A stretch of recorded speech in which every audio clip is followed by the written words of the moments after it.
کسی نے کہا کہ پاکستان کی تہذیب میں مذہب نہیں ہے، مسلمان تو ہیں پر تہذیب میں ابھی تک مذہب نہیں آیا۔ سندھ چلے جائیں، بلوچستان چلے جائیں، پنجاب چلے جائیں، تہذیب میں مذہب کا مطلب کیا ہے کہ ہمارے کلچر میں مذہب موجود ہو۔ مثلا حجاب کا مسئلہ شروع دن سے، جب سے پاکستان بنا، ہماری تہذیب میں حجاب نہیں تھا۔ سر پہ دوپٹہ ہندو بھی رکھتی تھی، سر پہ دوپٹہ مسلمان بھی رکھتے تھے، سکھ بھی سر پہ دوپٹہ رکھتے تھے۔ آپ عرب کنٹریز میں جائیں گے، ان کی تہذیب میں حجاب ہے، لیکن ہماری تہذیبوں میں حجاب کا کانسیپٹ نہیں ہے۔ آدھا دوپٹہ رکھا جائے گا۔ حجاب کا مطلب یہ ہے کہ بال نظر نہ آئے، ٹوٹلی انسان کا ہیڈ کیا ہو، کورڈ ہو، یہ حجاب ہے۔ تو ہم کامیاب نہیں ہوئے کہ اپنی تہذیب میں مذہب کو، شریعت کو انوالو کر سکیں۔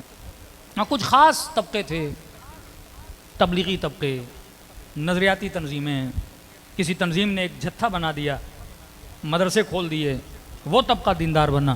لیکن اجتماعی طور پہ آج کسی بھی مال میں آپ چلے جائیں پاکستان میں، کسی بھی مال میں، وہ چاہے ڈیفینس کا مال ہو، وہ چاہے مثلا انچولی کی سائٹ پر ہو، یا کراچی کے کسی بھی حصے میں کسی مال میں چلے جائیں، کبھی جا کے کاؤنٹ کریے گا، مثلا آپ دیکھ رہے ہیں 500 لوگ ہیں، 1000 لوگ ہیں، کتنے لوگوں نے سر پہ پراپر حجاب کیا ہوا ہے؟ آپ کو بہت کم نظر آئے گا۔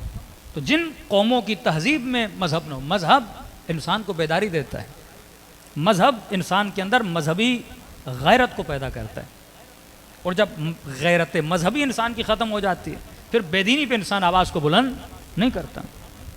اصلاً آج دین میٹر ہی نہیں کرتا، آج یہ ہے کہ کماؤں کیسے، آج یہ ہے کہ بچوں کو اسکول کا کیا ہوگا، آج یہ ہے کہ میری جاب کا کیا ہوگا۔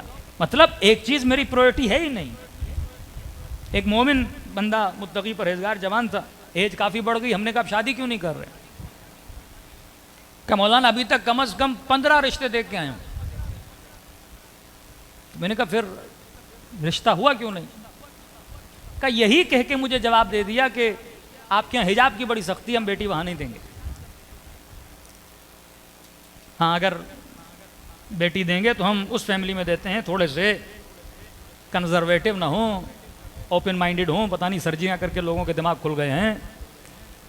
یعنی اگر کوئی فیملی مذہبی ہے تو اگلا بندہ بیٹی دینے کے لیے تیار نہیں ہے۔ اس قدر معاشرے کی مینٹلٹی بدلتی جا رہی ہے کہ وہی آخر الزمان ہے۔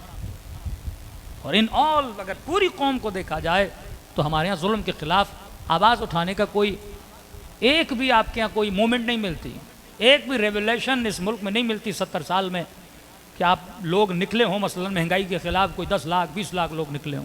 ظلم کے خلاف آپ پوری پاکستان کی ہسٹری میں دکھا دیجئے کہ 10 لاکھ کا مجمع نکلا، 10 لاکھ کا۔ تو بیچارے طاہر القادری صاحب تھے، بڑی محنت کر کے زور لگا کہ انہوں نے سمجھا کہ یہ قوم بھی کوئی خمینی کی طرح پیچھے آئے گی، لیکن ساری قوم ٹی وی پہ مزہ لے رہی تھی، ساری قوم فیس بک پہ اور انسٹاگرام پہ مزے لے رہی تھی، کوئی قوم نکلی نہیں۔ تو اس بندے نے سیاست سے ہی کیا کر دیا، خود کو ریٹائر کر دیا کہ آج کے بعد میری پاکستان کی سیاست سے کچھ نہیں۔ لیڈر کس قوم میں بنتے ہیں؟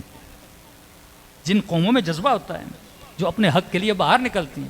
ایون رسول خدا بھی مکے میں انقلاب نہ لاتے اگر نبی خدا کے ساتھ وہ بدریون نہ ہوتے، وہ 300 اصحاب نہ ہوتے جنہوں نے نبی کی آواز پہ کیا کہا، لبیک کہا۔ چھٹے امام کسی نے میرے مولا کو کہا کہ مولا آپ قیام کیوں نہیں کرتے ظلم کے خلاف؟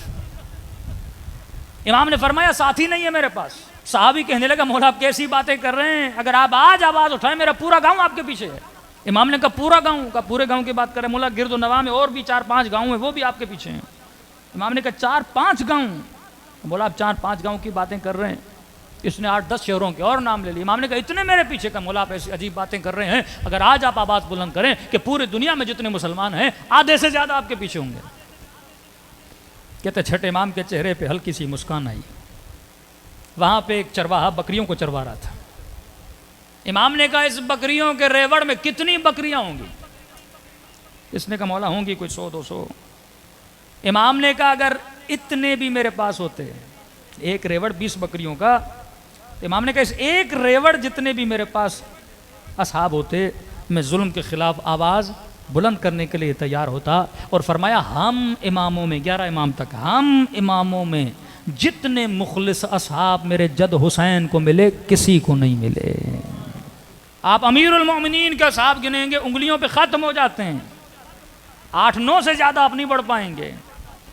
آج اس امت کو کتنے اصحاب یاد ہیں؟ مالک اشتر، ابو ذر غفاری، عمار یاسر، میثم تمار، سلمان فارسی، کتنے یاد ہیں آپ کو؟ محمد ابن ابی بکر، عثمان مظعون، 7 8 9 10 وہاں پہ آپ اینڈ ہو جائیں گے۔ امام حسن کو کتنے ملے؟ عبید اللہ ابن عباس کا بھائی، اتنی بڑے مقام والا بندہ، وہ بھی درہموں کی خاطر امام حسن کا کوئی 8-10 ہزار فوج لے کے امیر شام کی طرف چلا گیا۔ فرمایا سب سے زیادہ جنہیں اصحاب ملے، 7ویں امام 14 سال زندان میں رہے۔ 400 شیعہ بھی نہیں تھے کیا؟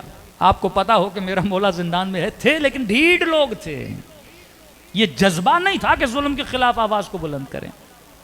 پھر ان قوموں میں ریولیشنز نہیں آتی، پھر ان قوموں میں انقلابات نہیں آتے۔ انقلاب کی ابتدا انسان کے وجود سے ہوتی ہے کہ جب میں حق کے لیے نعرہ بلند کروں اور باطل کو باطل بولنے کی اپنے وجود کے اندر جرأت پیدا کروں، تبھی امام زمانہ کا ظہور نہیں ہوتا۔ ظہور تب ہوگا جب حق کی حمایت میں آواز بلند کرنے والے۔ ہم انتظار کر رہے ہیں کہ مولا آئیں، ارے جب تو وقت یزیدوں کے خلاف آواز بلند نہیں کر سکتا تو امام آئیں گے تو کیا کرے گا؟ مطلب ہم آج بھی انتظار میں ہیں کہ سارے کام آ کے مولا کریں، ہم پیچھے سے تھوڑا سپورٹ دیں گے امام زمانہ کو۔ کام تو آپ نے کرنے ہیں، ولی خدا تو آرڈر دیتا ہے، امام کا کام حکم دینا ہے، جنگ تو نے لڑنی ہے۔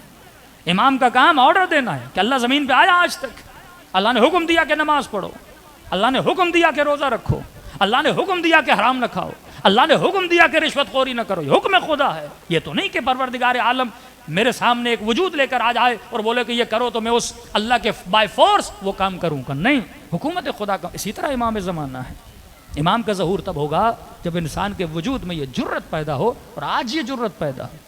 تبھی آیت اللہ العظمی شیرازی بزرگ سے کسی نے کہا کہ قبلہ یہ بتائیے اگر آپ کو پتہ چلے کہ 1 ہفتے میں آپ دنیا سے چلے جائیں گے، 1 ہفتے میں، تو آپ اس 1 ہفتے میں کیا کرو گے؟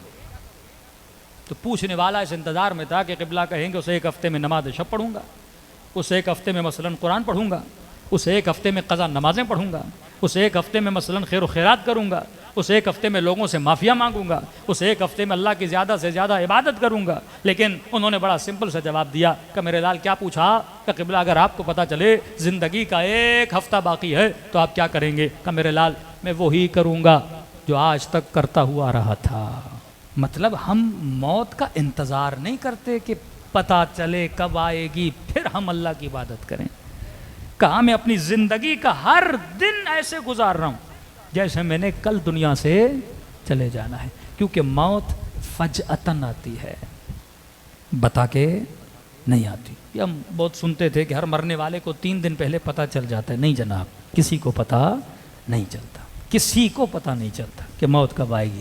ممبر پہ بیٹھے بیٹھے بھی آ سکتی ہے، گھر میں بیٹھے بیٹھے بھی آ سکتی ہے، مجلس میں بیٹھے بیٹھے بھی آ سکتی۔ جسم ایک مشین ہے، جس دن بھی کوئی پرزہ خراب ہوا اور مشین فارغ ہوئی بندہ اللہ کی طرف روانہ ہو جاتا ہے۔ تو لہٰذا زندگی انسان کو ایسے گزارنی چاہیے جیسے اس نے 1 منٹ کے اندر چلے جانا ہے۔ ایک مسکنسیپٹ یہ بھی ہے کہ موت بوڑھوں کو آتی ہے، موت جوانوں کو نہیں آتی۔ جناب اللہ بچے کو بھی موت دے سکتا ہے، جوان کو بھی دے سکتا ہے، بوڑھے کو بھی دے سکتا ہے۔ موت نہ بڑھاپا دیکھتی ہے نہ جوانی دیکھتی ہے۔ تو ہر انسان کی موت چھپائی بھی اسی لیے گئی تاکہ ہر لمحہ تو موت کے لیے کیا ہو جائے؟ تیار ہو جائے۔ اگر ہمیں سرٹیفکیٹ دیے جاتے کہ آپ 10 سال زندہ رہو گے، آپ 20 سال رہو گے، تو دنیا میں کوئی اللہ کی عبادت شاید نہ کرتا، اسی مہلت کے چکر میں گناہ کرتا رہتا۔ تو لہٰذا اللہ نے موت کو چھپایا تاکہ انسان ہمیشہ کیا رہے؟ بیدار رہے۔ صلوات پڑھے محمد و آل محمد۔